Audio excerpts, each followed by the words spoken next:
Hi நண்பர்களே, இன்றைக்கி நாங்கள் வந்து எங்கே போகிறோம்னா எங்கள் லைஃபே ஒரு இடத்துல ஸ்டார்ட் ஆச்சு. அந்த இடத்துக்கு தான் போகிறோம். அது எங்கேன்னு பார்த்தீங்கன்னா ஒரு கோயில் தான். அந்த கோயில் என்ன பேரெலாம் தெரியாது. ஆனால் போகிற வழியில் நாங்கள் அங்கே சாமி கும்பிட்டு எங்கள் லைஃப்பை ஸ்டார்ட் பண்ணோம். அந்த கோயில் உங்கள்கிட்ட காமிக்கும். உங்களுக்கு அந்த கோயில் என்ன பேருன்னு தெரிஞ்சால் நீங்கள் வந்து கமெண்ட்டில் சொல்லுங்கண்ணே. போகலாமா?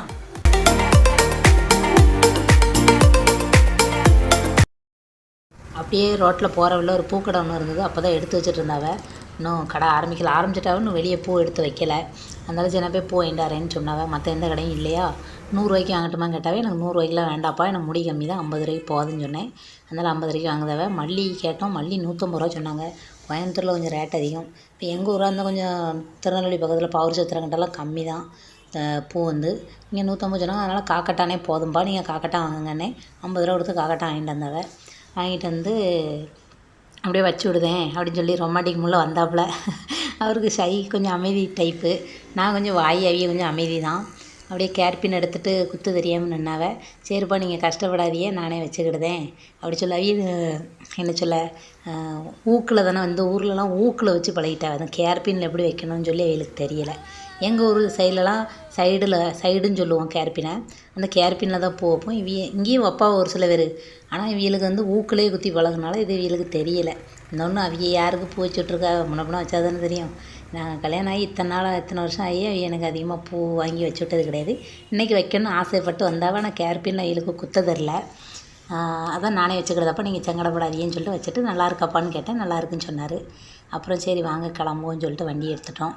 அப்புறம் வண்டி எடுத்துட்டு நாங்கள் கிளம்பிட்டோம். லேட் ஆகுது சொல்லிட்டு கிளம்பிட்டு, இன்னொன்று நாங்கள் போகிற கோயிலேருந்து என்ன சாமின்னு தெரியாது. ஆனால் நாங்கள் போகிற வழியில் நாங்கள் முதல் லைஃப் ஸ்டார்ட் பண்ணப்போ அதை வணங்கின கோயில். அதனால் அது என்ன சாமிலாம் தெரியாது. ஆனால் இன்றைக்கி வரைக்கும் நாங்கள் அதை வருஷம் வழிபடுவோம். இது வந்து இந்த வழி எங்கே இருக்குதுன்னு பார்த்தீங்கன்னா, நம்ம கோயம்புத்தூரில் ஜோதிபுரம்னு சொல்லி ஏரியா, பெரியநாயக்கபாளையத்துக்கு அடுத்த ஸ்டாப்பு ஜோதிபுரம். அதில் உள்ள செல்வபுரம் போகிற வழிம்பாங்க. மலை வளைஞ்சு வரும்.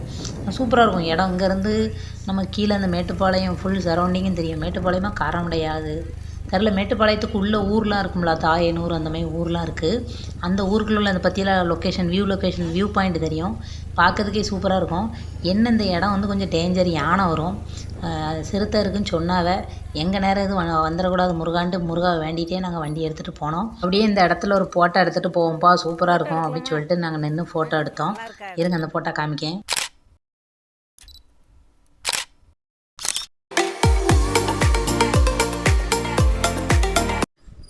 அப்படியே நான் வந்து வீடியோ வந்து ஸ்பீட் பண்ணி விட்டுட்டேன். வேகமாலாம் வண்டியில் போகல, ஏன்னா இது இறக்கம், வேகமாக போக முடியாது. ஒரே ரோடு, 2 சைடும் வண்டி வந்துகிட்டே இருக்கும். வீடியோ ஸ்பீட் பண்ணியிருக்கேன். சூப்பராக இருக்கும் இந்த இடம். அங்கே நின்று வியூ பாயிண்ட்டு பார்க்குறதுக்கு. இது பேர் வந்து கொண்டை ஊசி வளைவுன்னு அதில் எழுதியிருக்கோம். கொண்டை ஊசி வளைவு, ஹேர்பின் பெண்டுன்னு சொல்லி. பார்த்து சூப்பராக இருக்கும். இந்த இடத்துல போகிறதுக்கும் சரி, நம்ம வண்டியை ஆஃப் பண்ணிகிட்டே போகலாம். அப்படியே சல்லுன்னு போவோம். ஆனால் ரிட்டன் வரும்போது ஏறுறது கொஞ்சம் கஷ்டம். அப்புறம் கோயில் வந்து பக்கத்தில் வந்துட்டு, ஆனால் என்ன சாமின்னு எங்களுக்கு தெரியாது இன்னமுமே. அதில் மேலே ஏதோ குஞ்சப்பன் அப்படின்னு சொல்லி போட்டிருந்தது. அப்படின்னா கருப்பசாமின்னு நினைக்கேன்.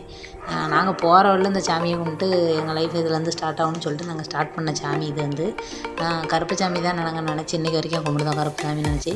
நீங்கள் என்ன சாமின்னு தெரிஞ்சால் உங்களுக்கு வந்து கமெண்டில் வந்து சொல்லிட்டு போங்கடே. எனக்கும் கொஞ்சம் தெரிஞ்சுக்கிட்ட மாதிரி இருக்கும். ஆனால் என்ன சாமின்னு தெரிஞ்சோ இல்லையோ, வருஷமே நாங்கள் அதுக்கு பூ போட்டு மாலை போட்டு, காசு இருக்கும்போது மாலை போடுவோம். இல்லாட்டி சாமி பூ வாங்கி போட்டு அதுக்கு கற்பூரம் ஏற்றி சாமி கும்பிட்டு வருவோம்.